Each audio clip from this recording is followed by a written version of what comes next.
quite often so that the press can ask the pertinent questions that are of national interest. Let me start by saying 2 weeks ago, May 22nd to 23rd, I had the privilege of visiting the Republic of Cuba on an official state visit. St. Kitts and Nevis and Cuba share a long standing relationship which has run decades.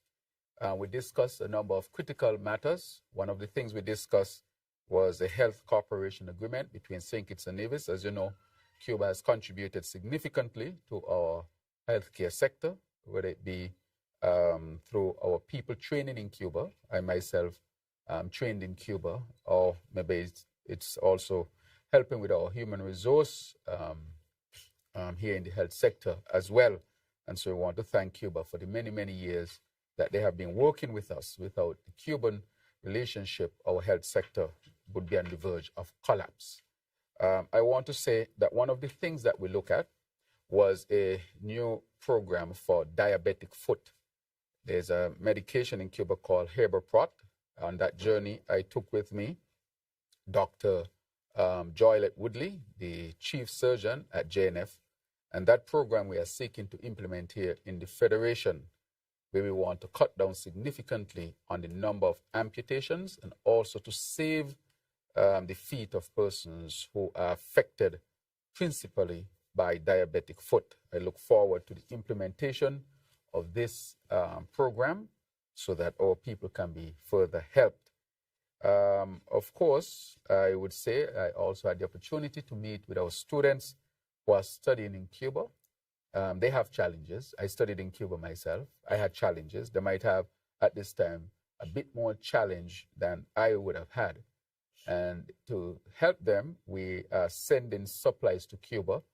Just a week or two ago, a couple of weeks ago, I would say, I went to Nima, where we have a shipment of basic supplies for all of our students who are in Cuba to ease the challenge and to make their stay there while they pursue their education more enjoyable. I want the students to know, their parents, their guardians, and the country to know that we'll continue to support our students who are in Cuba. So I want to thank the Cuban president, President Miguel Diaz-Canel Bermudez, for his great hospitality in welcoming me and the delegation that visited Cuba.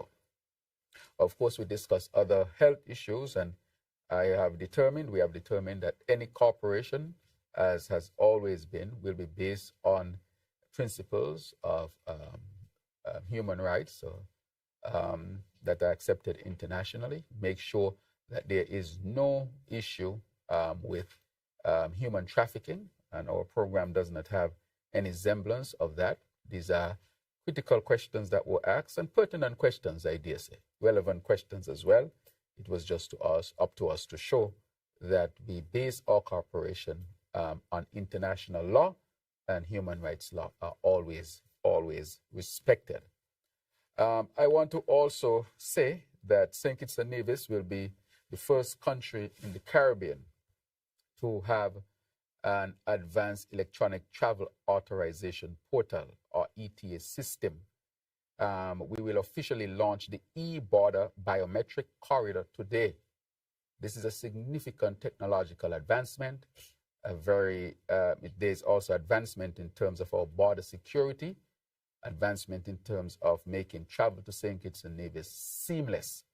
How this works is that before you travel to St. Kitts and Nevis, you'll fill out an ETA form. Presently, you have a form to fill out. We have upgraded it to a full ETA form. Once we capture all of your information, including your biodata, we'll get your passport, your picture, and so forth. We have a vetting system. So before you come into St. Kitts and Nevis, we know who you are, where you travel to. We have all of that information that the immigration officer will normally look for, but it is more detailed in the sense they give us advanced information so we can start studying who is coming to St. Kitts and Nevis. Once we would have done all of that research as you are traveling, and you are deemed to be a low-risk traveler, you will walk through what we call the electronic corridor. That e-border biometric corridor, you just walk through it. It will capture your face, and with your face, it will match all of the data that we have of you in our systems, and you do not have to stop by the immigration. You just walk through the airport. So you're going to be seamless travel. I spoke to the chief of immigration yesterday, Mr. Jeffers. We did a dry run with the American Airlines, and he said the review was a wow.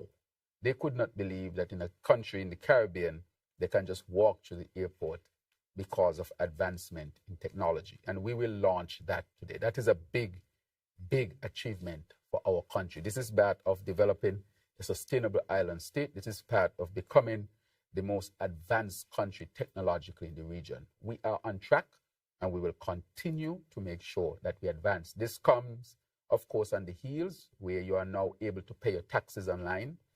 Comes on the heels where you can now renew your driver's license online. We are now moving to the point where you can pay all government fees online. We are moving to get rid of stamps. So when you apply for a passport, you don't have to buy any stamps. You will be able to just pay online, show up with your receipt, and collect your passport. So we are advancing. We are also advancing with our national ID. That ID is a heavy undertaking that we are doing with the Republic of China, Taiwan, with technical, of course, support and assistance from the Tony Blair Institute. As you know, Tony Blair was here visiting with me some months ago, and this is one of the things. So St. Kitts is on track to become technologically advanced. And when you travel into St. Kitts, you just walk through the airport if you are deemed low risk. If we capture your data and we find that you are high risk, of course, if you come, we can deny you entry, so you don't even take the flight. But if you come, we can take the immediate measures. And this, of course, will help to strengthen all of our systems here in St. Kitts and Nevis. And for this, I'm immensely proud. I want to really thank Travisory, which is a company out of Switzerland that is doing this with us. It costs us nothing. We will share the revenue from what we will collect. It is free for our people. It is free for OECS and CARICOM because, of course, we are supporting intra-regional travel. But for those from outside the region, they will pay a fee for the authorization for the ETA. And that revenue will be shared between the company and St. Kitts and Nevis. So all of this setting up cost us nothing, but this will be a new stream of revenue for our country. And we are very, very proud of it. St. Kitts and Nevis is definitely advancing. Over the last week, we also had the Global Sustainable Island Summit, GSIS. And this GSIS was the first time, was held here in the Caribbean. It was never held in any other country in the Caribbean. We invited the world, and the world came. And I want to thank the Honorable Dr. the Honorable Joya Clark, for her significant work in making sure that the Global Sustainable Island Summit comes to St. Kitts. I want to say that this is our thrust to become a sustainable island state. We are determined, we have said it to the world, we have demonstrated to the world that we have now the framework and the pathway, the map of how to get there. As a matter of fact, they're asking us to share it with the rest of the world so that our model can be adopted and adapted to other countries who are seeking to become sustainable states. This took us some time to do. I've been speaking about this since day one. And now we were able to present the strategy and the full scope at the GSIS. And it really was impressive. People cannot believe that such a small country was able to achieve such heights. I want to also say one of the features of the GSIS was the geothermal project on Nevis. People are impressed that the Premier and I, who are, of course, is the leader of the opposition, we are able to put aside the politics and come together on this matter of the geothermal, because this would benefit both St. Kitts and Nevis and help to transform us into energy independent islands and an independent country. That type of political will where government and opposition, in the interests of the people, put aside politics so that, in a great sense, we can develop a resource to benefit all of our people now and for many, many, many years in the future. This is really an example of putting country above self. As I said to the Premier during the first week of swearing in as the Prime Minister, that there will be differences, and there has to be differences. However, On this matter, we need to come together because this will benefit all of our people. People in the international community could not understand why St. Kitts and Nevis was not developing the geothermal. They saw the potential for these two islands to become energy independent and actually become exporters of energy. And once we are able to do that, that will take us to a next level of development. And they were right. Here we are asking the world for support and to unite with us, but we could not unite among ourselves in order to develop this resource. And this has really engendered a great deal of interest and energy in the international community. We have raised the money necessary to move forward with this project. And we're at the point now where the bids are in their final stages, and we are going to open those bids in a few weeks and determine which company would have won to move forward with the geothermal project. As you know, they had a number of events over there, and the Premier and the Nevis Island administration was able to lead on those in Nevis. So I want to say this is an excellent example of putting country above self in terms of delivering on the geothermal project. The next one was the Investment Gateway Summit, which is presently going on. So on the heels of GSIS, we now have the Investment Gateway Summit, where we have invited a number of persons from around the world who are involved in investments, whether it's CBI or non-CBI. We've also invited home some of our citizens by investment to offer to them and to show them other opportunities for investment here in St. Kitts and Nevis. This is the second edition, and I would like to thank Chairman Mr. Calvin St. Just and his team for putting on an excellent program at the Gateway Summit. And we see a lot of positivity coming out of it, which would result in more investments, which would redound to benefit to all of our people here in St. Kitts and Nevis. As we say, we cannot just continue to depend on CBI. That is a very, that sector, as you know, can have its issues. We want to diversify the economy so that we can become more sustainable and we can become less vulnerable. On the issue of investments, the latest investments, hardly any of them are connected to the CBI program. The geothermal, not connected to the CBI program. The Christoph Harbour investment, not connected to the CBI program. The Ritz-Carlton, not connected to the CBI program. The ETA investment, not connected to the CBI program. And a number of other investments that are to be announced, we will show that we do not have to use the CBI to attract FDI, foreign direct investments. This is what this government is about. When you check the last administration, show me one foreign direct investment that was made. Show me one. If you know one, tell me about it. This administration is serious about investments and to diversify our portfolio so that we don't have all of our eggs in one basket. All of our eggs were in one basket, the CBI basket. And I have said from the beginning how insecure that sector can be, because many of the things that happens around it, these things are not solely dependent on us here in St. Kitts and Nevis. The geopolitics and other things come into play.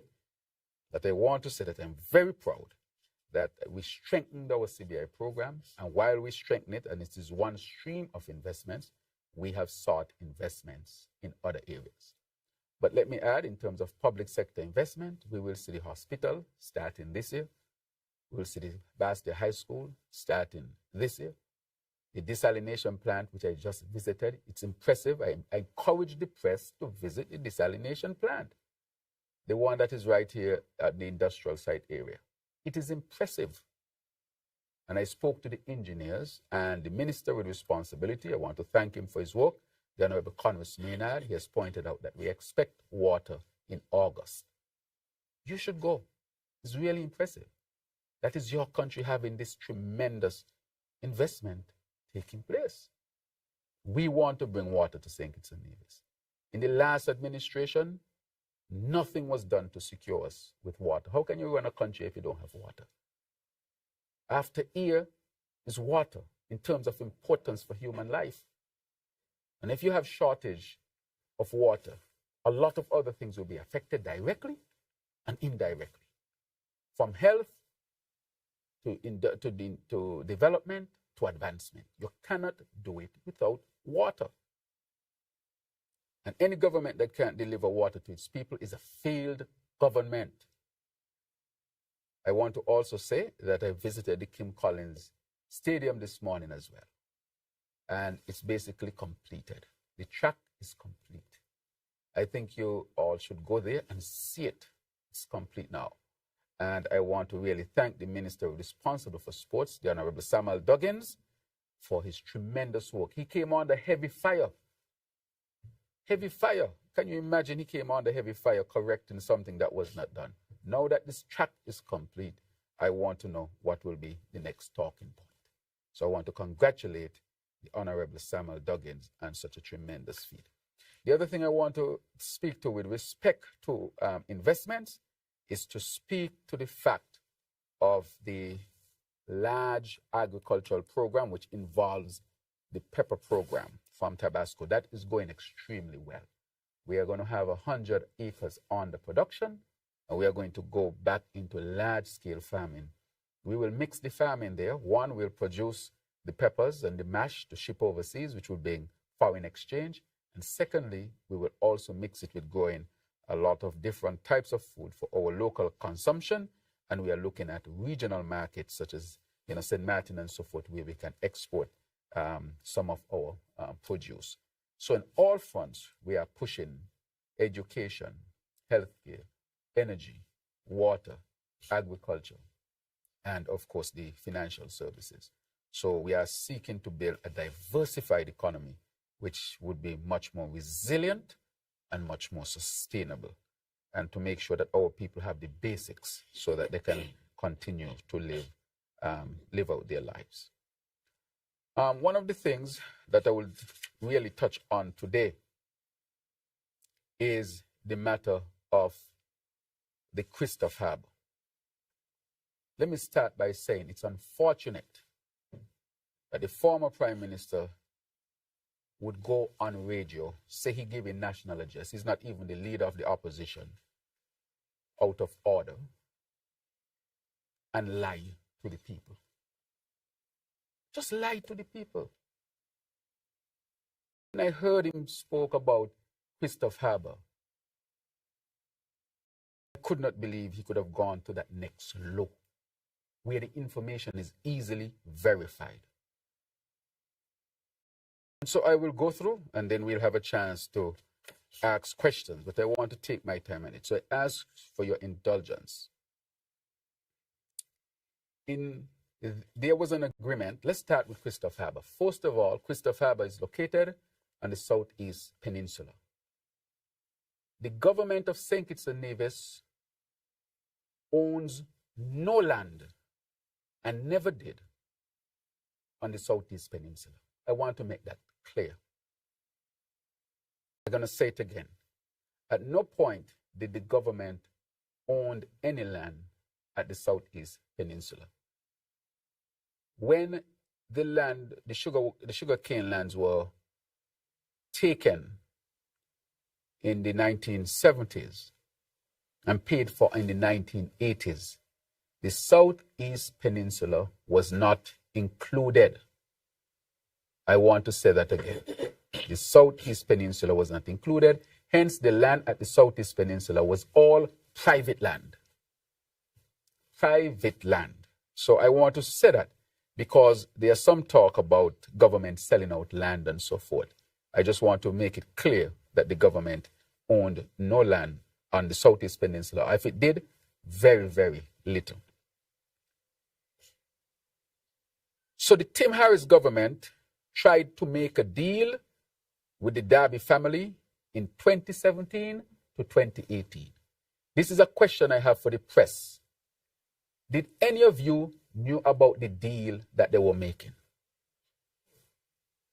Was there a press release, a press conference, and address any type of information to say to the country that the Timothy Harris-led administration was seeking to establish a deal with Derby in 2017 to 2018. I met that deal on the table when I entered. I want that to be clear. Taking my time. I don't want there to be any ambiguities with the information that I'm giving. And they said that they were transparent, but I know for sure nobody knew that the Timothy Harris-led administration sought to do a deal with Derby that I struck down. 2017 to 2018. That's the first point. The second point, Tim Harris, then he claimed that he was coming down hard on Derby, but his actions were otherwise. He was not coming down hard on Derby. He was doing a secret deal that the people of St. Kitts and Nevis did not know about. You might ask why I did not reveal it. I did not reveal it because there was an audit that was taking place with the SIDF and so forth, because this involved the SIDF, that I spoke about in the last budget of over $450 million passing through the SIDF, and nobody knows. And he said they were transparent. This, of course, flies in the face of that claim. In fact, the Harris-led administration was handing Christophe Harbour completely to Derby. 96% completely to them. And I will explain why. No, it could be 98%. They were just handing it to them, and I'll explain. The records show that the Harris-led administration began secretly negotiating an outrageous deal with Derby in 2017. Outrageous. Nobody knows about this deal. This deal was done in the dark.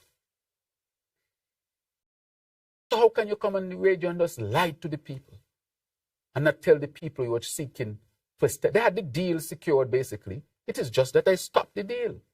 It was a bad deal, a horrible deal that was throwing St. Kitts and Nevis and the SIDF under the bus. It was done in secrecy, Mr. Bat. The records show also that this deal would have made St. Kitts and Nevis into the laughing stock of the region. Under the terms of that deal, the Harris administration agreed to give up its entire 30% interest in Christophe Harbour. Remember, around 2012, 2013, the government of the SIDF invested in Christophe Harbour of $17 million. That was a big talk for the 2015 election, that we gave money to Christophe Harbour. It was not a loan. It was an investment in Christophe Harbour, which gave the SIDF 30% ownership of Christophe Harbour. That would be the most significant ownership of any asset that the government of St. Kitts and Nevis would have had in the Southeast Peninsula, basically in its history. Because as I said from the beginning, this land and this real estate was always private. Can you imagine giving up our 30% interest? What does that mean? Interest in Christophe Harbour. It means that if Christophe Harbour was worth, let's say, $300 million, do you know how much of that would belong to St. Kitts Nevis? 100 million, roughly. Give or take, 80 to $100 million, because we own 30%. This was not a loan.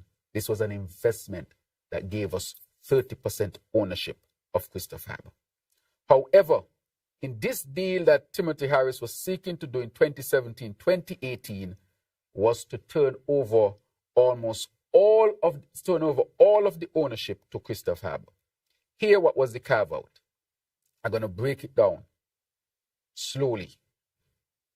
They did, so he was making this deal with Derby on 35 acres. How much is 35 acres of 2,500 acres? We can do the maths. Remember, if there are 2,500 acres, we own 30% of that. So I think we need to do some calculation. We're going to go through this together. So 2,500 times 30% is equal to 750 acres. But here was Timothy Harris making a deal just to give us 35 acres and leave. When 30% belongs to us, almost a third, which would equal to 750 acres. This is outrageous. That is why I had to stop the deal. How can you take 35 acres when we actually own almost 1/3 of it, 30%, which if you calculate it would be around 750 acres. Let's say some of it was sold before, and it come down to, let's say, 2,000 acres. And you want to say 30% of 2,000. I have my calculator here. It will be 600 acres. But Timothy Harris was making a deal for 35 acres. But that was not the most outrageous thing, Remember, we already had in it around $17 million that was invested in 2013, somewhere around there. But hear it. An evaluation was done. This 35 acres of land, was deemed, according to him, the deal he was going into, was deemed to cost $25 million. Imagine that. You have an investment for 30% in there, which will give you access, if we say 2,000 acres of land, 600 acres of land. And you're making a deal for 35 acres of land. What percentage of 600 is 35? Let's go to the calculator.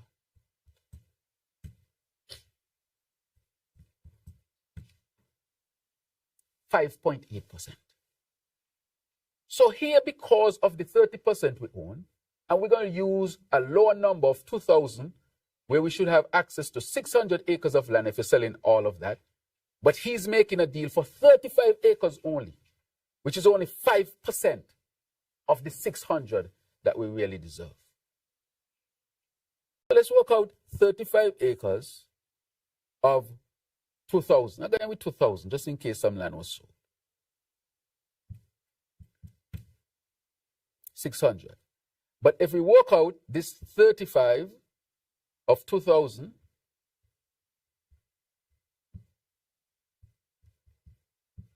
.75%. Timothy Harris was entering into a deal with Darby for 1.75% of all of the Christopher Harbour land. Can you imagine that? And then come to the people saying he was being hard on Darby? When I saw this deal, I said to the team, I cannot accept that. This is outrageous. This is throwing St. Kitts and Nevis and the SIDF under the bus, where you're getting 1.75% of the total amount that you have already invested for. This is no handout. So how can you make a deal with that? I think this deal was illegal. You can't make a deal like this unless there's corruption. But 35 acres, but that is not even the end of it. This is how they calculate it. They said that 35 acres would be worth $25 million US. So guess how the SIDF would pay for it? The SIDF would say, you have $19 million also for us in total assets, 19 million. So it means, therefore, only $19 million you have in the whole of Christopher Harbour, whereas that is not even close to your third. And then on top of that, Timothy Harris made the deal to pay Darby $6.1 million for the 35 acres. And he had already paid him $2.1 million US. So you own 30% of the property. And now you're only being offered 35% of the property, which is 1.75% of the total property. And only 5% of how much you would have really gotten had there been 2,000 acres left. So 5% of what you really should be worth. And then on top of that, they're saying that all that you own in there is only 19 million, and you now have to pay $6.1 million to Darby. I can't be vexed with Darby. He's a businessman, so he's going to welcome the best deal. How I can be vexed with him? So how is it the government could have negotiated this? Giving away hundreds of acres of our land and not telling the people. Where he think we would not have found that the audit unearthed all of this information. Because they were seeking to hide it to some extent. So he had already paid $2.1 million. So all that we would have gotten is 35 acres. And then we would have to pay them $6 million US, $2.1 million, which was already paid. This is what Timothy Harris did. Do any of you know about it? Not one of you know, because he hid it. Harris claims that he was coming down hard on Darby, when in fact he was handing Christopher Harbour to Darby. He was just giving it back. And with $6 million. And a little piece of land over here, 35 acres of the 2,500 acres. And no claim to the harbour. Just giving the whole thing away. And took the money out of the SIDF to pay for it. This is highway robbery. Highway robbery. There was an email, I'm going to follow it up, from the chair of the SIDF at that time. But I will go on to say that he formalized an MOU in February 2018 between Darby and the government to memorialize that deal. And he went ahead and paid EC $5.7 million on the agreed upon amount upon the signing of that MOU. Imagine with all that money that Darby owed to the government, Harris agreed to give him $6 million.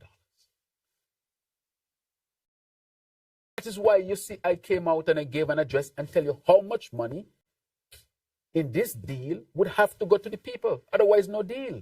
You have to pay Social Security. You have to pay your back taxes. You have to pay everything that you had to pay. Skelec got some money. National Bank got some money. The government got its money. Social Security got its money. And I'll go through the list because I pointed it out. And on top of that, guess what? Darby had to pay back the government its $5.7 million, which was the $2.1 million. I said, I don't want that. I can't take it. That is the worst deal in the world. And Harris came to the people in a so-called national address, lying to the people. The facts are here.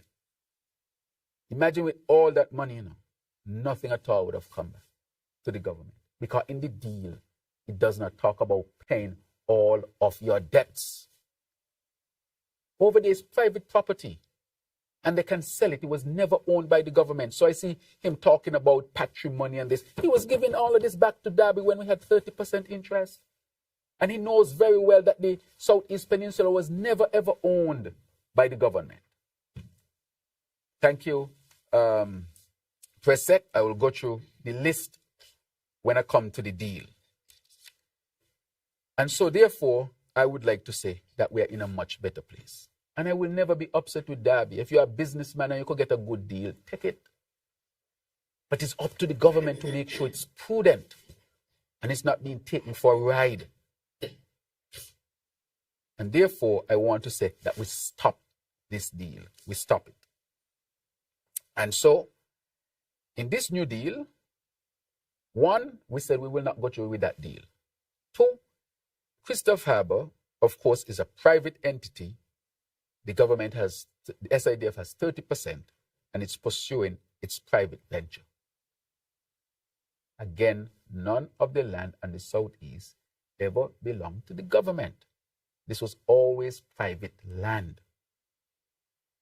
And this was bought by a company called Safe Harbor Marinas. Safe Harbor Marinas is a well-established company. It is one of the largest, if not the largest, marina operator in the world, with over 135 marinas that are home to more than 40,000 members' boats.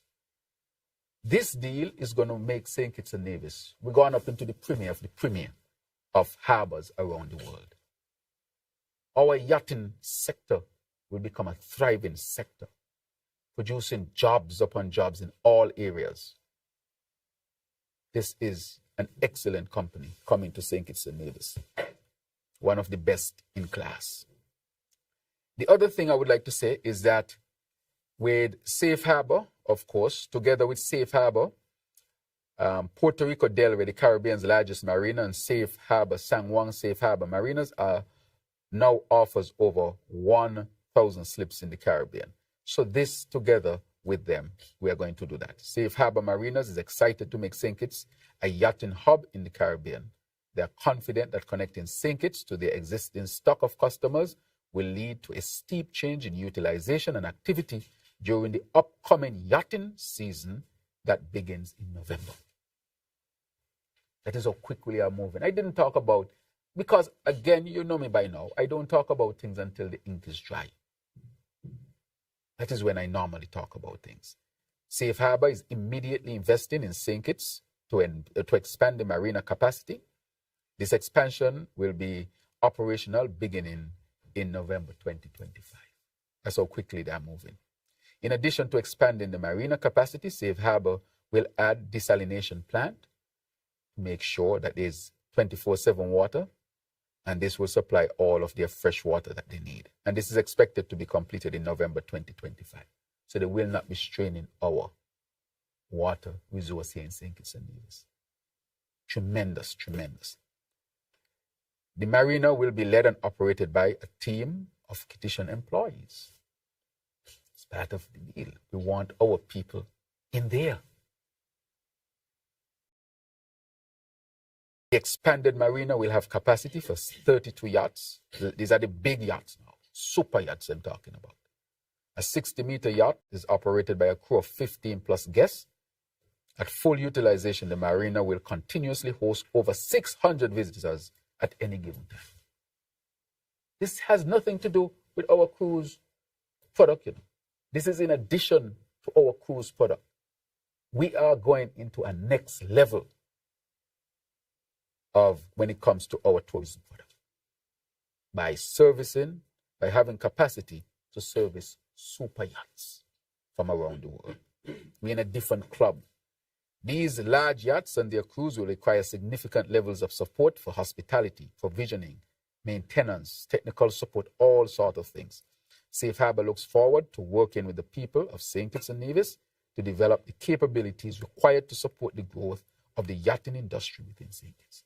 So we have a cruise industry, and we are launching once and for all our yachting industry to be second to none in this region. And this will start in November as well.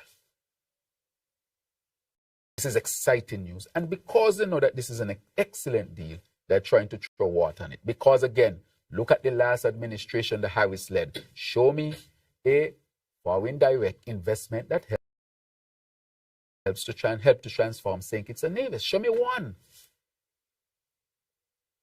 It's going to provide jobs, opportunity, revenue for our country. And in addition to that, because we just launched our ETA, they will have a seamless and safe entry into St. Kitts and Nevis, all coming together to make us a premier destination across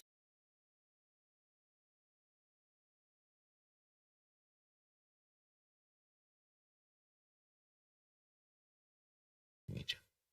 This is vision. And I want to thank the team in cabinet, all those who have worked tremendously hard.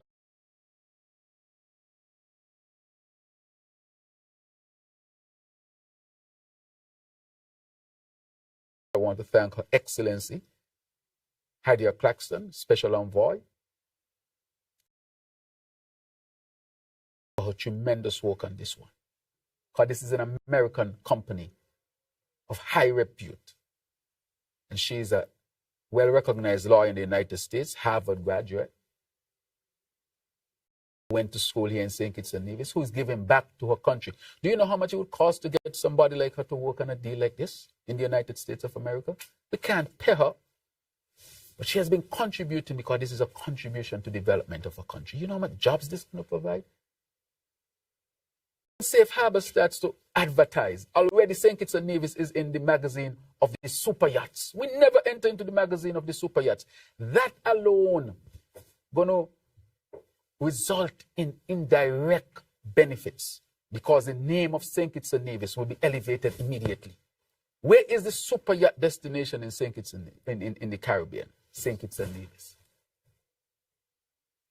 We'll be competing with St. Bart's, St. Martin, and the other yachting destinations in the region. This is a whole different industry, a game changer. And Harris wants to come through water on this, out of order. And the thing that hurts most is that he lied to the people. He was giving away all of this. So with all of this, guess what happened? In the deal, we said to no deal until St. Kitts Christopher Harbour pays back all of its debt. Under the Harris deal, instead of Christopher Harbour paying back their debt, guess what? Under the Harris deal, SIDF was paying Christopher Harbour $6.1 million US. $6.1 million US is how much easy? Maybe roughly 18 million easy? Roughly 18 million? Paying them back 18 million easy. While instead of paying out 18 million easy dollars, we are taking in 25 million easy dollars to settle all debts. This is how you negotiate.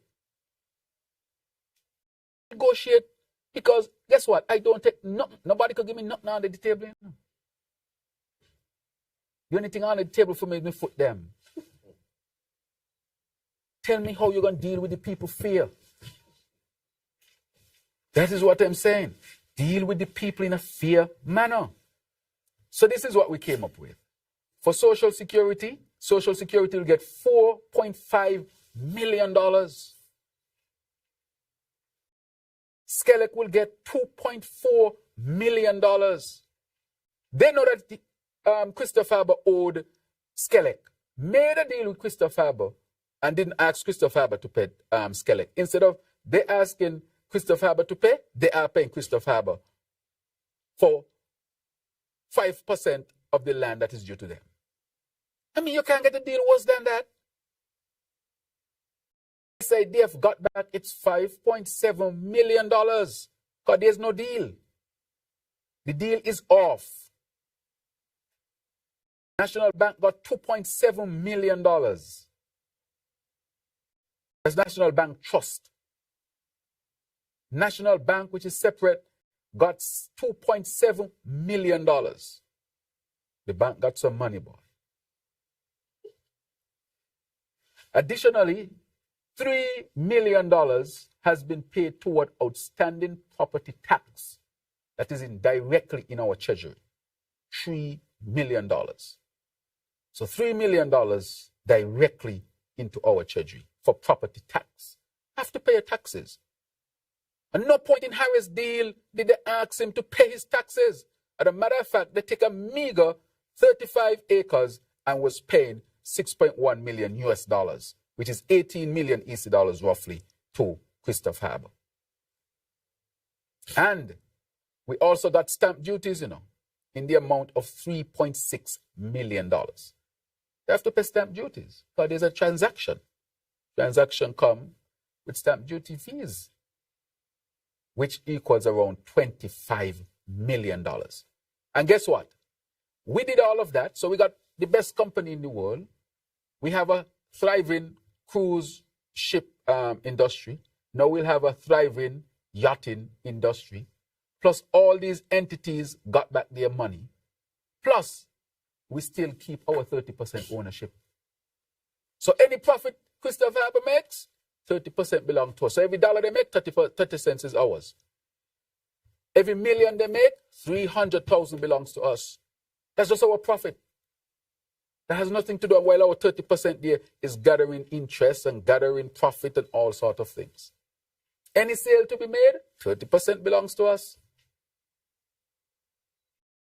We still own our 30% in there. Whereas under the Harris plan, he would have taken that meager 35 acres. So 35 from 2,500 is almost 2,500. But it's almost nothing coming out.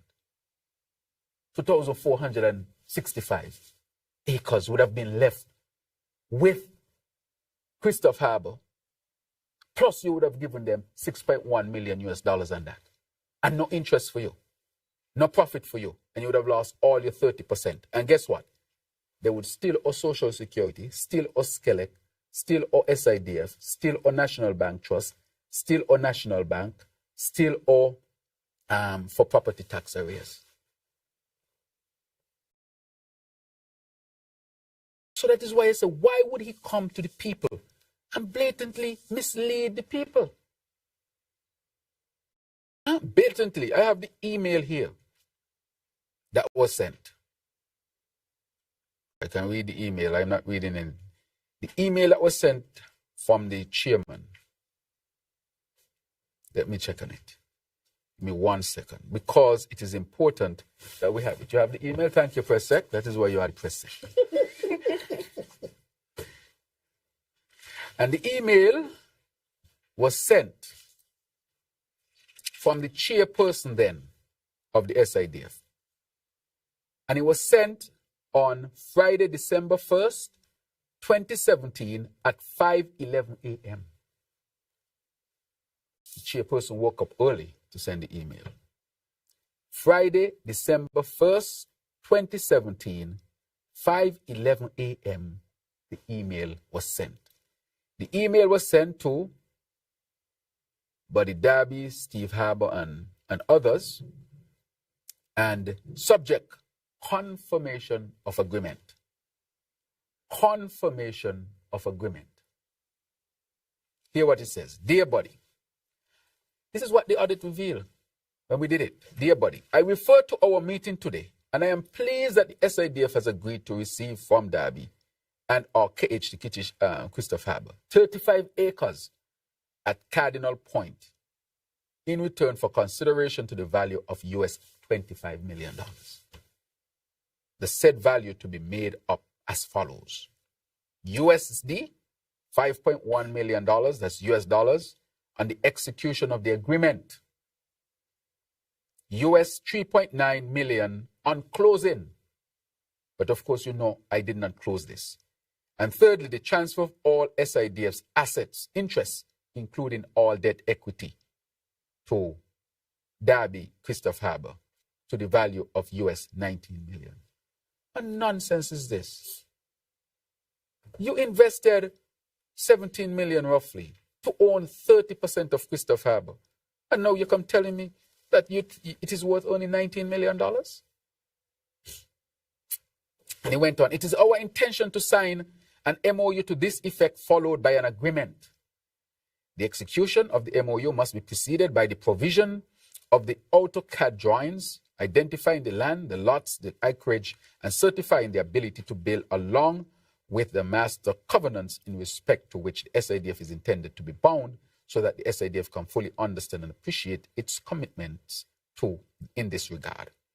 I agree that subject matter to what is set out above, the MOU will be executed no later than the close of business day on Wednesday, 6 December 2017, and the agreement by Friday, along with the payment of US $2.1 million.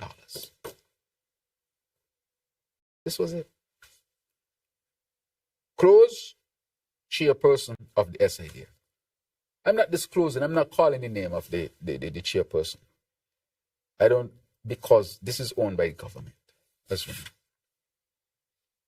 Look at this. I mean, what kind of deal is this? So in my first meeting, I said, deal is off. I am not executing that agreement. We will retain our 30% interest in Christopher Harbour. And because of that, when the yachting season kicks off and money is being made, every dollar making profit will 30%, 30 cents belong to the government. If they make $1 million, 300,000 to the government, and we still maintain our 30% interest because it's not a loan, it's an investment. And if you ask me, I think it's a good investment. Now I'm looking at it. It is not a bad investment at all. But imagine Timothy Harris agreement wanted to give away all of this plus $6.1 million for 35 acres, which is a minuscule amount compared to the total amount of land over there. Talking about transparency and holding Darby foot to the fire. Darby had his whole foot in the fire. Because this, of course, was skewing towards Darby, and I'm not upset with Darby. Because he's a businessman. Business people would always discuss stuff in their best interests. It is up to the government to do its work and make sure that the people of St. Kitts and Nevis get the best deal. People deserve the best deal. And so I wanted to bring the facts today, the facts of the matter. He wanted to sell us out, and we stop it. We own 30% and we must pay $6.1 million for 35 acres. And so I think that I've gone through it. I've explained this deal, and I've said, and I'm saying today, that come November 2025, not only will we have a thriving cruise sector, we'll also have a yachting sector. So that this will provide jobs and opportunities for our people here in St. Kitts and Nevis. And I'll wrap it up there and give the press the opportunity to ask questions. I know I spent some time on it, but it needed to be explained to our people why the Christophe Harbour is where it is. Good morning, Prime Minister, members of the media, Sherma Matthew, SKNIS. Yes, thank you. Prime Minister, with the recent sale of the marina assets of Christophe Harbour to Safe Harbors, which you were able to spend some time on, you stated that local workers will form the core of the marina's operations. What steps are being taken by the government and Safe Harbor to ensure that locals are not only employed, but are trained and upskilled to take on specialized roles within yachting and marina services? That's question one. And question two, within the past week, you've spoken about the GISIS and the IGS summits, with the latter culminating today. Can you tell us if the government's expectations for these summits were achieved? And what would you say was the most unexpected outcome, if any, of St. Kitts and Nevis hosting these conferences? Thank you very much. With respect to the Safe Harbor, of course, discussions are ongoing with Safe Harbor. Safe Harbor is now a partner, and we have certain principles on which we will operate, one being to make sure that our people can get opportunities for employment and jobs and so forth on all levels. And so that is a work in progress. And I will update the people as we go along. But this will provide jobs in all aspects and all areas of Christophe Harbour, while Safe Harbor is operating. Just let me point out that part of the deal is that Christophe Harbour now has to go back to full operation. So Salt Plage and all these amenities that were around, they will kick back in. That is part of the deal, so that Christophe Harbour once again becomes lively and to really accommodate this new. They recognize that water was a problem, so part of the deal was to have a desalination plant over there. So I would say that is ongoing, and you'll see a number of things as we set out the plan by Safe Harbor of how we are going to tackle it. So listen out, within the next week or two, there will be some announcements being made with respect to where we'll go. But I'm saying to all people to get ready, because there will be opportunities for them on different levels. With respect to the summit, there were definitely some unexpected things. For example, on the end of the geothermal, persons have come forward who wants to invest in the geothermal, who we did not expect. I think that, of course, is a tremendous achievement, so that we can have other investors who are coming on board to invest to develop this. I think that was a significant step forward with respect. So we are seeing people who are not traditional investors in St. Kitts and Nevis coming forward to invest. And I will safely say that none of these are premised on CBI. None of them is premised on CBI. And so I want to say that the summit have really engendered a lot of goodwill in investors to invest in St. Kitts and Nevis. Sure. If you can go again to the issue of the sale of the marina at Crystal Harbour. First of all, who invited Safe Harbour into the arrangement? Was it a government? Okay. Basically, what I'm asking is the involvement of Safe Harbour into the Crystal Harbour situation. How did they get involved? That's my first thing.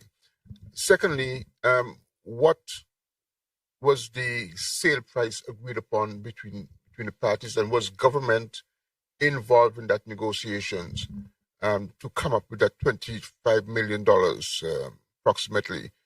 And the other part of my question is, these amounts to SCELEC, to the Social Security Board, SIDF, etc., do they represent the full amount of the debt owed by Crystal Harbour, or is there more to be paid by the operations of Crystal Harbour?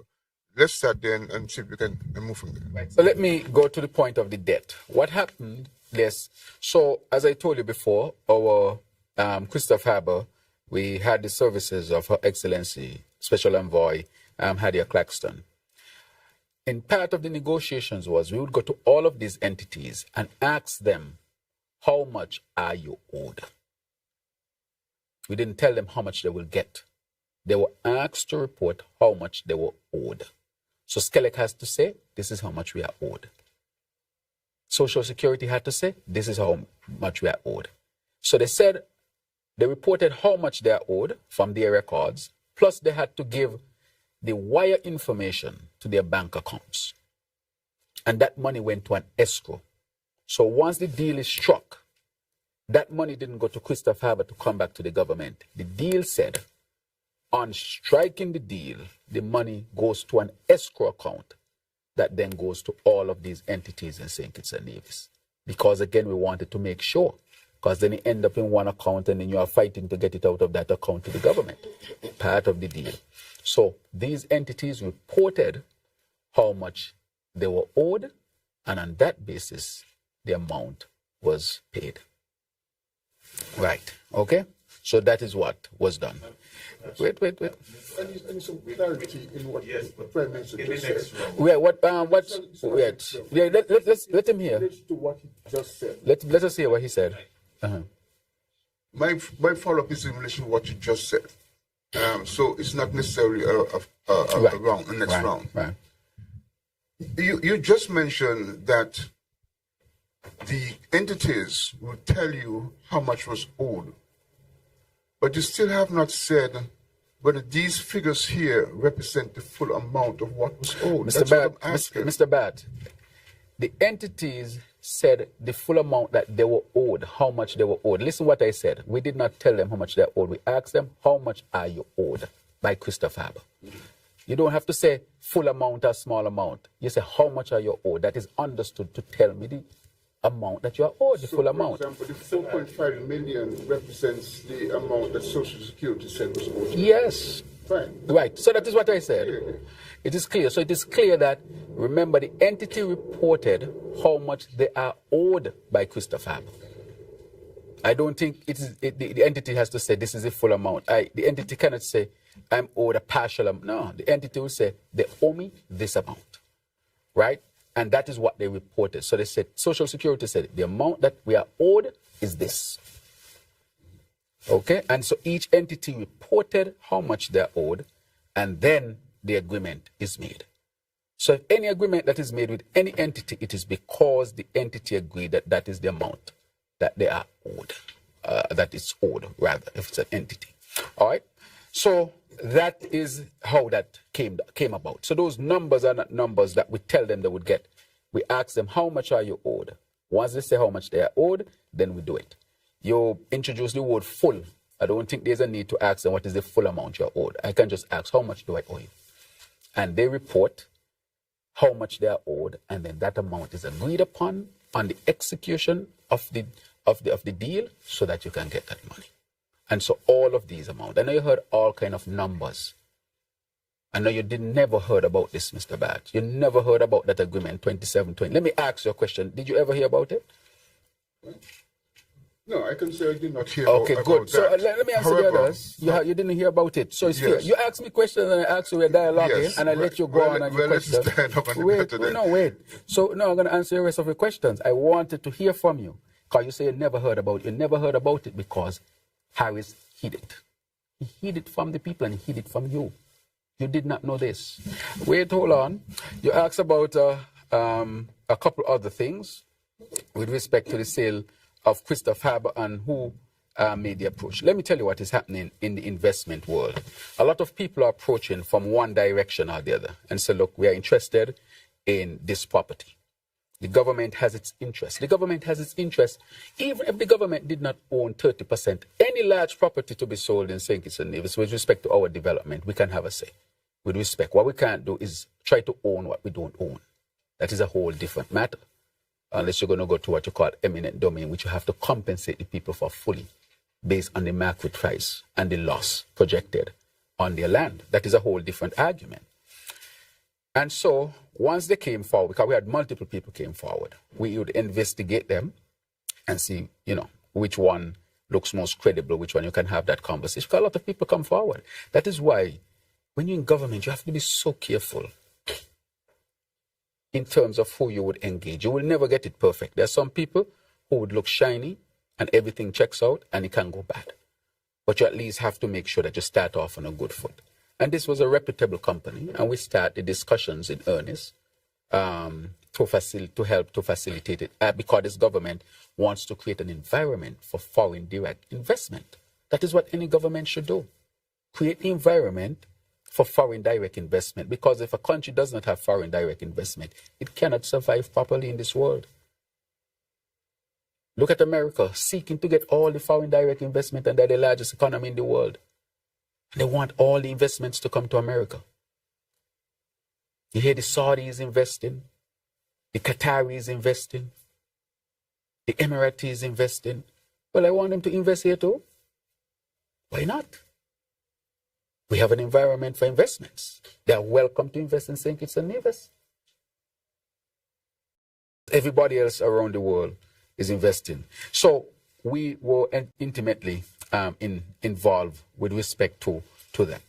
Even though this is a private sale. This is a private sale that was taking place, but we want to make sure that when private people come to the table, we create the enabling environment for them to be able to conduct their business, their private business, and to never ever leave our country out on a limb or not getting the best opportunity for its advancement and development. So this is a private sale that took place. However, we insisted that any debt owed must be paid. The entities must be made whole with respect. And to answer your question again, the amount that we got in terms of how much go to each entity was the amount the entity reported was owed to it. That's the bottom line. So that that is clear. Now, with respect to other aspect of it, because of where the deal is and where it is finalizing, as I said, there's more information to be had with respect to everything that is taking place. But the only reason why I have taken it up today in this manner, it is because Harris came to the people in a so-called national address. He has no standing for any national address. He's not the prime minister, and he's not the leader of the opposition. He's out of order. Things should be done in order.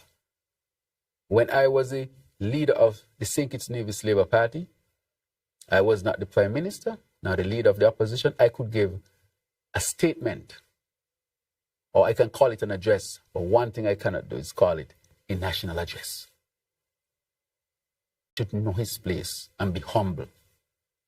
He's in no position. He was not elected to give any national address, trying to elevate himself above what he should be. But anyway, that's another story for another time. What I want to stress, though, is that these entities were paid. We entered into discussions, as we enter into discussions with many people, making sure that what happens in St. Kitts and Nevis, the government is aware, and other aspects of the finalization and so forth will become known to the people of St. Kitts and Nevis. And this is how transparent I am. A whole deal happened in 2017, 2018. $2.1 million US passed from the SIDF to Christophe Harbour in a deal worth $25 million and a mere 35 acres of the 600 acres at least you should own, because you had 30% in there. You would lose your 30%, pay them $6.1 million and walk away and leave Christophe Harbour completely. It's giving away kind of thing. That is what it was. And so we have shut down that. The entities have gotten their money and we own 30% of Christophe Harbour, which means when the profits coming in start to come in, we're not only going to benefit from the jobs, and which are critically important, and the taxes and so forth, and fees and so forth, we will also share in the profit. We own 30% of it. I mean, this is what you call a really good deal. So any sale to take place, we're at the table. This is private land, we know that. But we own 30%, we have 30% interest in this. So if you sell any, just make sure our 30% is in our bank account. So on the strike of the deal, our 30% go on this way, or the agreed amount. But what we agreed to is to make sure Christophe Harbour comes back. So some of that money, which we own as well, will go into open up salt flats, jobs again. All the amenities like the shops and so forth, going to open back up and so forth. Jobs again and jobs again for our people at Christophe. So Christophe Harbour now would have the life that he had before, plus a thriving yachting sector. So we look forward to those developments. Good morning, Mr. Prime Minister. Yes. Sean Dixon, St. Kitts Nevis Observer. The Caribbean Infrastructure Development Corporation is advertising as the approved public benefactor of the St. Kitts Airport Expansion Project. However, no official communication has been made to the public about this partnership. Could you clarify the nature of the relationship with the government and CIDC, and the total cost of the airport expansion, the value or percentage of shares offered under the CBI program, and how this arrangement differs from the prison project that you previously opposed? Also, going back to the marina sale, were there any concessions granted to Safe Harbour? And can your administration make the full details of the sale agreement public, and further details including tax breaks or incentives if they were extended to Safe Harbour? Right. So listen to the question you asked. I know somebody sent that question because it's heavily loaded, I can tell you. And that's okay if they sent the question for you to ask.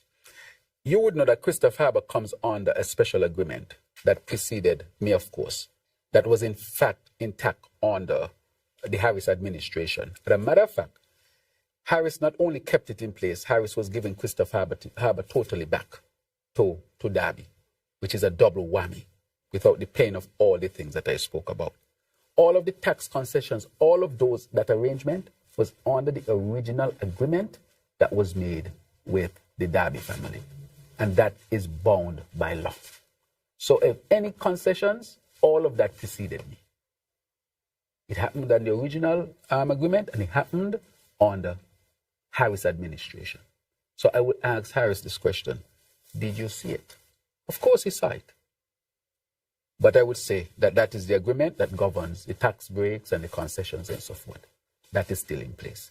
The original agreement with the Christophe Harbour agreement still in place, right? So this did not have to do. Once you go into Christophe Harbour, because of the overall agreement with the area, these things come with it. So it's nothing that I have to do with respect to that, right? Good. Now, with respect to CIDC, now CIDC has what you call just the planning stage of the airport. The planning stage of the airport, now you heard about it because it would have been spoken about. I think they got a very limited number of shares to do the plan and the structuring of the airport. It is not at this stage it is not to do the whole of the airport. So there's a difference between that and the prison project. The prison project had 5,500 shares, 5,500, which will can equate up to 25,000. But this in the airport is about 60-something shares. 60-something at this stage. 60-something. Just for the feasibility study and stuff. Nothing to do with the construction of the airport itself, which is a different matter.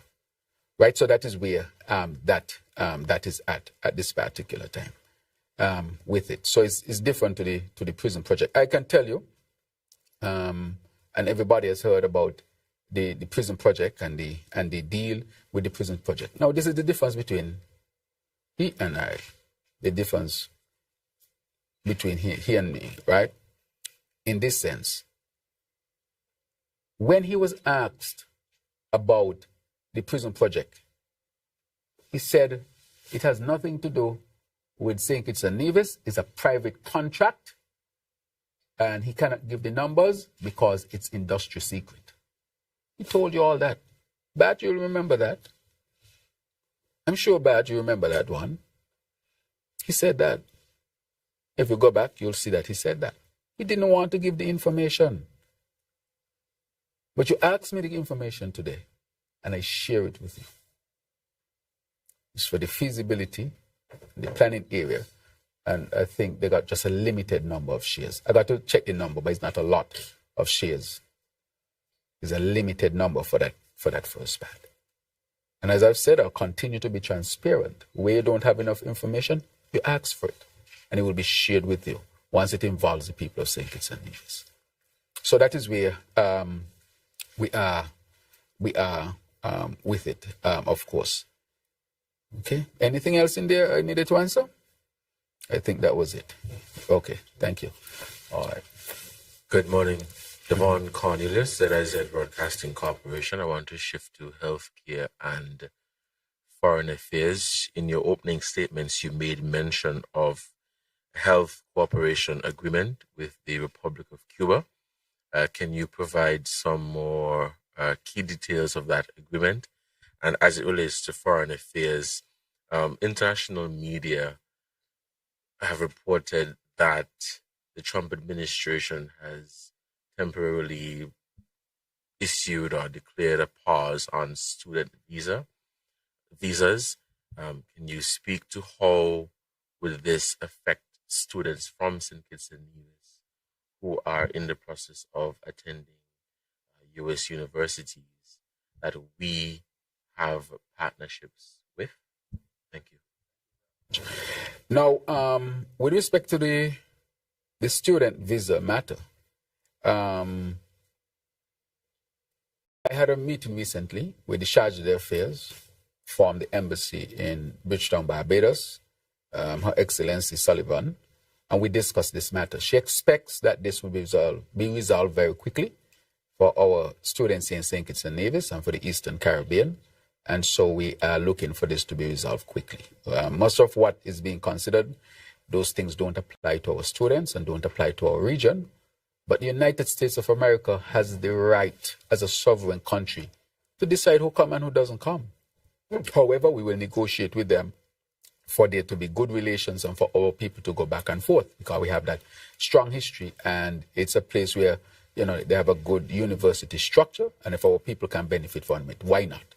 And so we are cooperating with the United States of America, who is acting in its sovereignty to make sure that we can have good relations and our students can go. But that is being resolved as we speak. And so we expect, even though there's a pause for our students to be treated favorably and get on with their studies. So we are looking for that. With respect to Cuba, what we signed was a memorandum of intent, which will go to an agreement further down the road, which we are working on presently. And so in that, we are going to expand our cooperation in healthcare, of course, premised on the principles of international law and human rights, so that the questions of human trafficking are, of course, answered. And this is never, and this will never be questioned with whether we are involved in that or not. And the principles on which our government run, of course, is against human trafficking and all those kind of things. This will expand to helping us to build out our public health sector, which we want to, of course, upgrade and advance. The project that I spoke to you about, the diabetic foot, to cut down on the number of amputees and those who have ulcers, they can have the healing of their ulcers. So we're going to be pursuing that vigorously as well. So on those two matters, I think I would have answered your questions.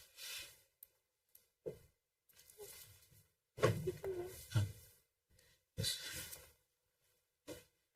Yes. Should be the one to go, but I'm wondering if you were looking over my shoulder when I was writing my question. So those I had. Those you had? Yeah. No problem. Thank you very much. I thought I was different. Yes. The questions that I have to ask, I'm going back to Christoph Harbour again. Yes.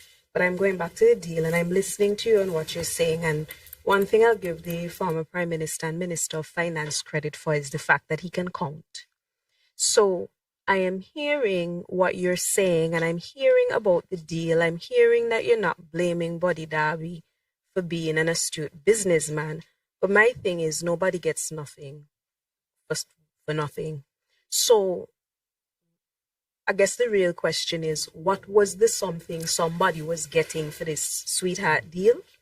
And not only that, with respect to this, it's great to hear you be transparent and tell us the details, but when can we get the documents so that as the media we can peruse them, not just related to this, but then there's also the matter of the development bank and other issues that arise from doings of the former administration that we hear about. When will these be disclosed to the public, even in redacted form, so that we can see it for ourselves? My other question now has to do with the ETA system. This does not apply, from my understanding, to OECS and CARICOM nationals. But what carve-out or provision is there? Because if other people can come and they just get their face scan and walk through, what about us? Okay. How do we make it more efficient for us? Okay. Right, you mean for locals? Right. Locals, CARICOM nationals, OECS nationals coming into the airport, because you're saying those persons with approved entry through the ETS system, now they can just walk through. Or what about us? Right, you can walk through as well. Yeah, so you have to fill out the ETA as well, the document. The difference is you don't have to pay. Yeah, so you go through the same process and you can walk through. Our people will be able to walk to the airport. And it's easier for our people because we know our people already fundamentally. So everybody will be able to walk through, our people. The difference is our people don't have to pay. So there's no fee for our people. With respect to all of the documents that we have, I released a number of them during the budget debate. I think the one, I released one, I think it was the SIDF, because over $450 million passed through the SIDF. And I was to ask Mr. Batt again, because Mr. Batt, the only reason I'm saying that, because you have been here a very long time, and I know you were in the trenches for a long time, longer than others here, actually asking upfront questions. And I can say for sure that even when it comes to the SIDF, the numbers were not released to you. Because we found them in the audit, they were hidden. $450 million. I gave the numbers during the budget and showed people how much Harris inherited, how he spent the money, and never said one thing to the people of St. Kitts and Nevis. Where's the transparency in that? Where is the transparency that they're talking about? Nowhere to be found. So I agree with you. So we released that. We also released a document to show that they wanted the increase in salary. They put it in there actually, and were blaming us. We have the development bank audit. The development bank case is in the court. If the court is going to take, because the court has a process you have to admit, then my question, and I asked the AG recently, shouldn't I just release the audit for people to see? I'm really considering that, for people to see the shenanigans that went on in the development bank. And secondly, with respect to the SIDF deal, I asked them what type was it under, was it confidential and wasn't supposed to come out. I can read the email because the email is not confidential at all, but the email has all the details of what the deal is supposed to be. There's no confidentiality in the email. And so that the people can see. But that's why I read the email from the past chairperson and I made sure I did not call the name. Because at the end of the day, you know what this was.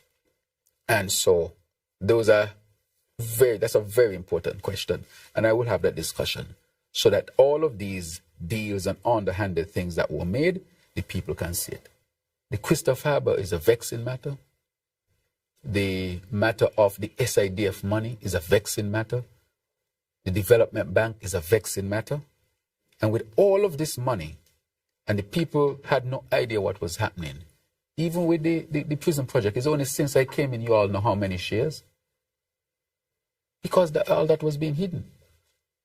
And with all of that, we inherited a deficit, a country without water, a country without reliable electricity, a country with an airport without jet bridges, a country that was really falling behind the rest of the OECS when we were the leaders.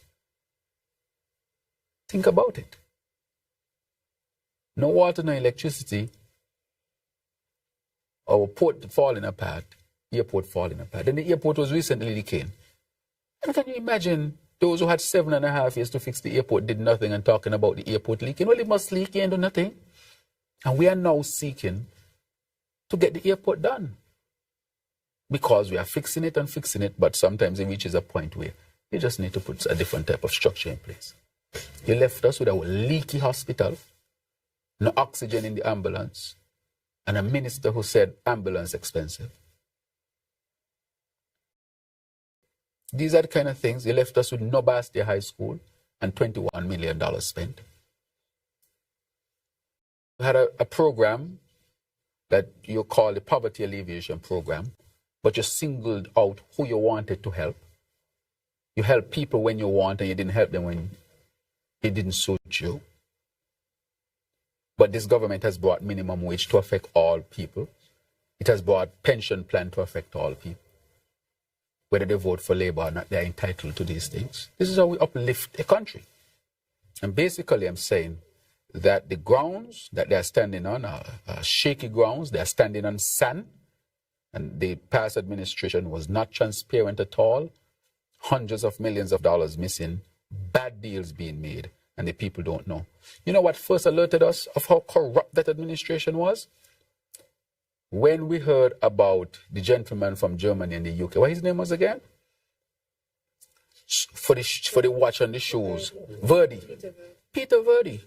And I'm asking, go to the British court. You will see the case. Peter Verdi's phone was tapped. And a conversation between him and Timothy Harris was heard. Begging for shoes and watch an after party. I ain't gonna beg for no shoes and no watch and no after party. I'm gonna beg for advancement for this country. Come and invest. When you invest, everybody get it. I'm gonna get mine too because I'm a part of here. Let everybody get peace. No, it's a serious matter. It's a very, very, very critical and serious matter. That is why they could not attract foreign direct investment. We have only been here for 2.5 years. We have attracted the largest marine operator in the world. We have attracted the largest pepper brand in the world in just 2.5 years. We have attracted governments to partner with us, such as the Saudi. We have attracted investments into geothermal, investments into water. I mean, when you look at the number of investments that we have had, it definitely shows that this government is on the right track to creating a sustainable island. So I say to our people, don't be fooled. Remember where you came from with that administration. Remember where you vote them out. Remember the lies and the corruption, the watch and the shoes and the after party. Remember that you were locked down, who in stay in, who out stay out. They lock you down when they did not have to lock you down in 2022 for election purposes.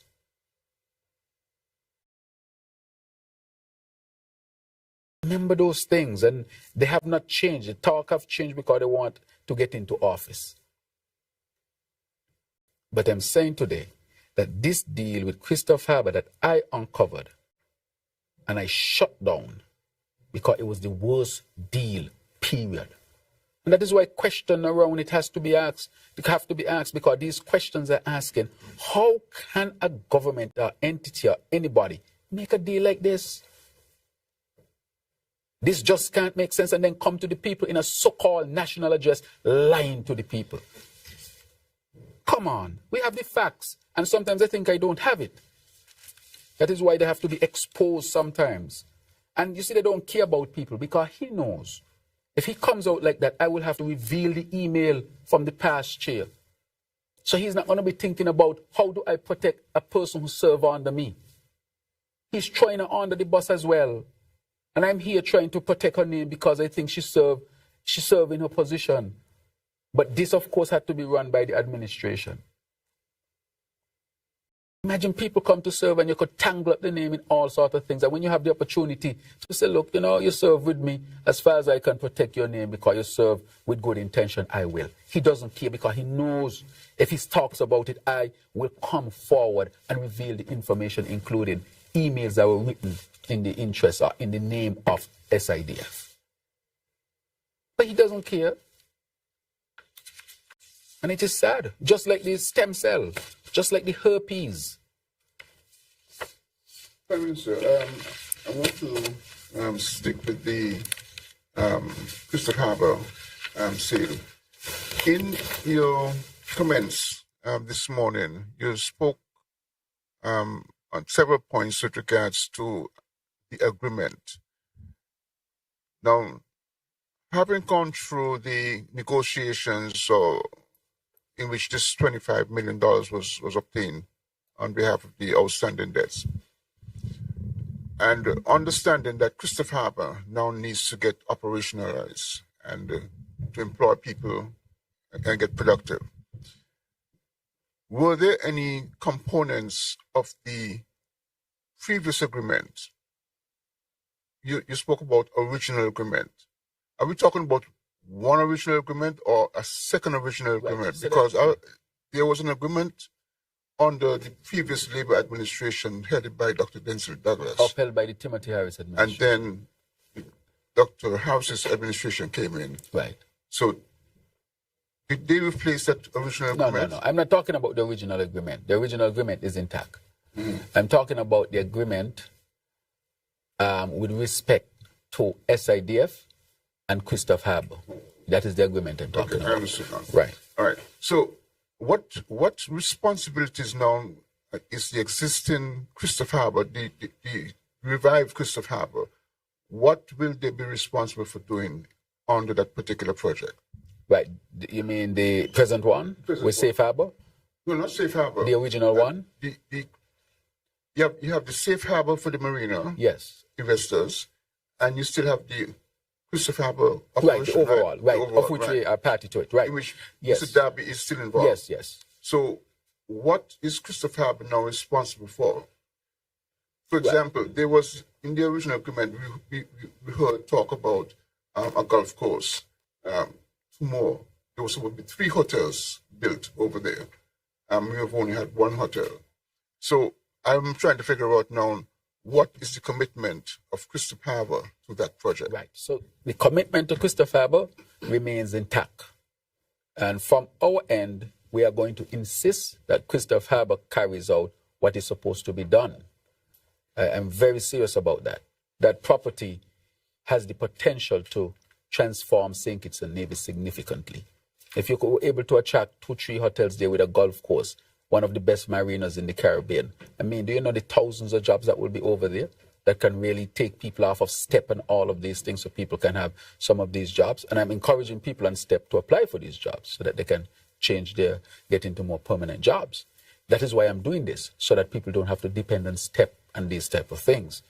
But I'm saying that original agreement to do these things we are going to insist on them.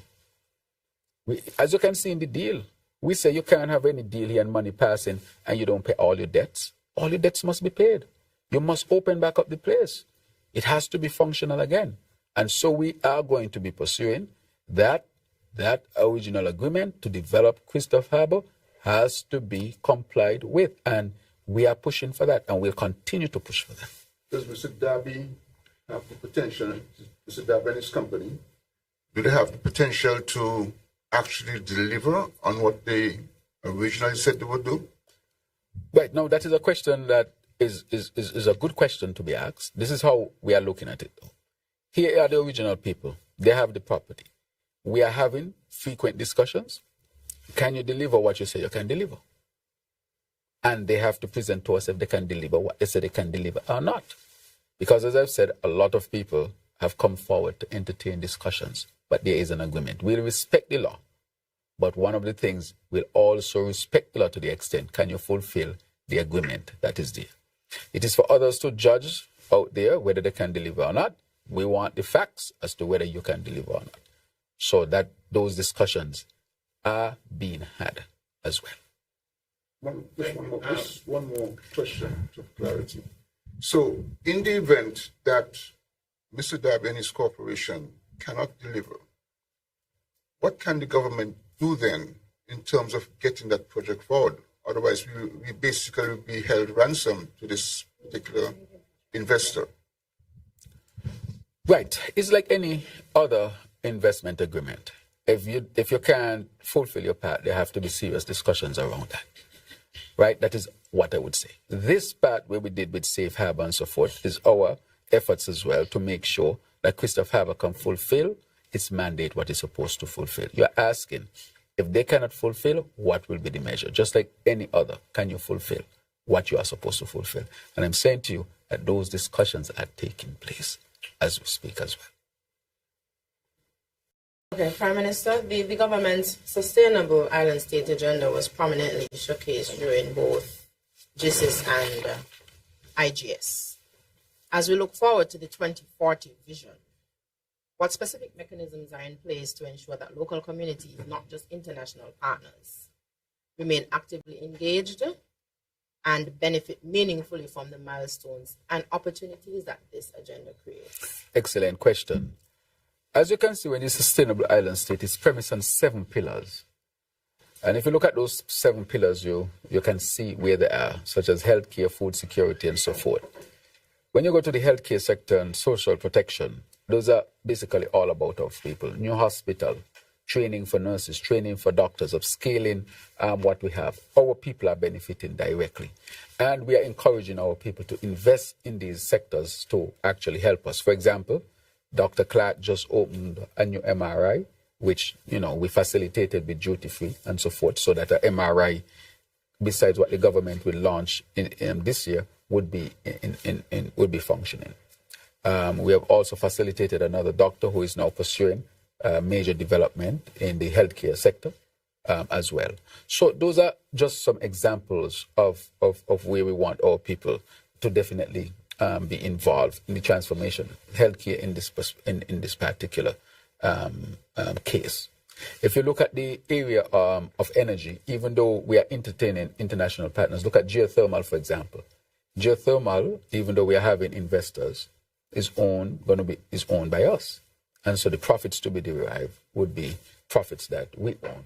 So that those profits will benefit our people. Our people will get jobs and so forth, but also the profits to come from that project will also be enjoyed by our people.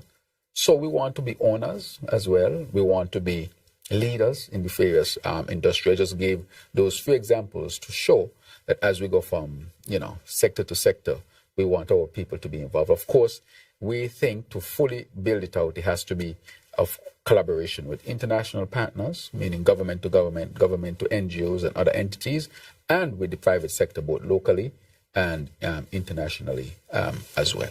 So everyone is to play a part in the development of the sustainable island state. Prime Minister, just one very short question from me to wrap up, and it has to do with healthcare. Your administration is working to ensure that healthcare becomes more accessible, which is commendable, but what are we doing to ensure that it becomes more affordable? Some of the technologies that are being introduced at the hospital, MRI, CT, these sorts of things, some of them come with an upfront cost, and not everybody can afford health insurance. So the question is, national health insurance, where are we on that? When can we see some motion in that direction? Because it's one thing to have things accessible, but we have to make sure that everybody can afford it. Right. Excellent question.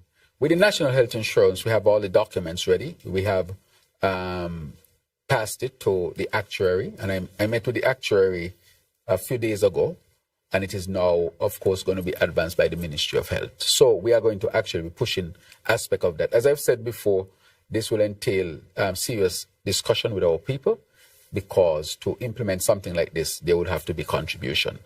And so our people have to be involved in it. But in terms of that work to be done, a lot of it has been done, and we'll come forward with it. But presently, even with the technology that we have, for example, with the CT scan that we have, the CT scan cost is now cheaper than the CT scan that was at the hospital before.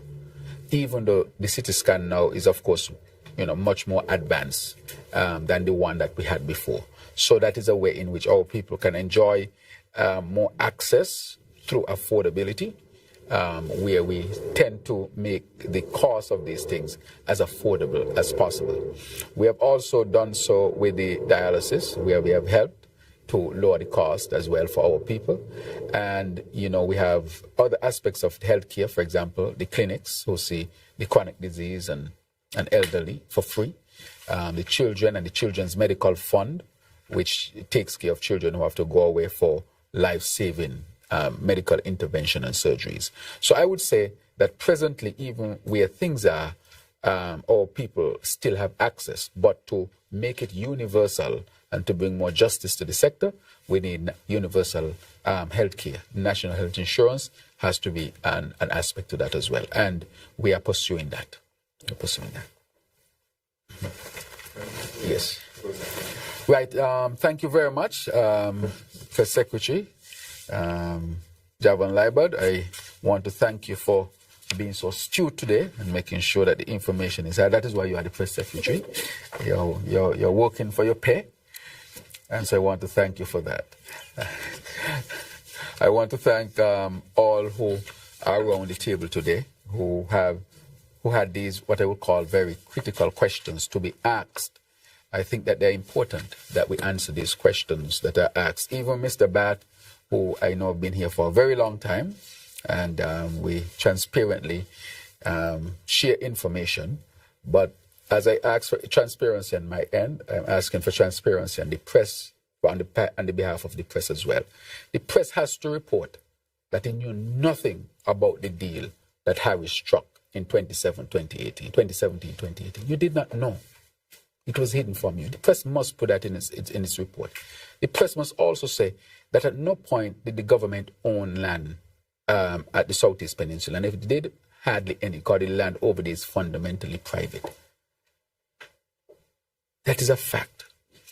And so I would like to see those facts in the press so that people can know what the facts are. Not what I say, but what the press knows with respect to what is taking place with these matters. So that people can have, I would say, an independent source of information when it comes to these matters. And that you wouldn't have Harris going around, just misleading people and blatantly lying, knowing very well that I have the facts, or probably he doesn't think that I have the facts. And therefore, I want to ask the press to continue to be transparent and to continue to work hard. That is why I sit around here. You have never had something like this before, where you just sit with the Prime Minister and just ask questions at will. And I do this so that the press can have access, because without an active press and a robust press, you can't have a democracy. Even when you ask questions that, let's say, I might question at times, it is for me to question, but it is your right to ask. And your right to ask I will always defend. Because that is how a democracy functions. It doesn't function based on how I feel. It is to function on principles. And the press, having a free press and a press being able to ask the leader questions in the interest of the public must always be kept intact and must be protected by the leader of the country. And so I protect your right to ask your questions irrespective. And so I'm asking for that. As you know, we covered a lot of things today. I want to say to our people that we are on our way to developing a sustainable island state. This afternoon, we are going to head to the airport where we'll be launching our ETA, our e-corridor, so to speak, where we'll see people just walking through the airport. Not because we are not prudent, but because we are so prudent with technology as well, that we have a system that allows, first in the Caribbean. That is a great, great achievement, and we all should celebrate it as a people. We deal with the Christopher Harbour to attract an American company like Safe Harbor to St. Kitts and Nevis. Speaks well of the government, the administration, speaks well of our people, and speaks well to where we want to go as a country. To attract these companies who are willing to invest in St. Kitts and Nevis. Because I said from the beginning, we'll create the environment so that investors can feel comfortable investing in St. Kitts and Nevis. And when they invest, and there's partnership between government, people, and investors, that is a good formula for continued advancement and development. And so I want to wrap up by saying, but I'll continue to be transparent. Any questions to be asked, I'm available so that the people can have the information. You are the people of this country. This belongs to you, not me. You have only given me permission to manage it. I understand that very, very well. I'll be here for a while, and then for another while, I will not be here. But while I'm here, I'll make sure that you have access to me and access to the information. So I want to thank you for joining us this afternoon on another edition of this Roundtable. God bless you. Thank you. Thank you. All right.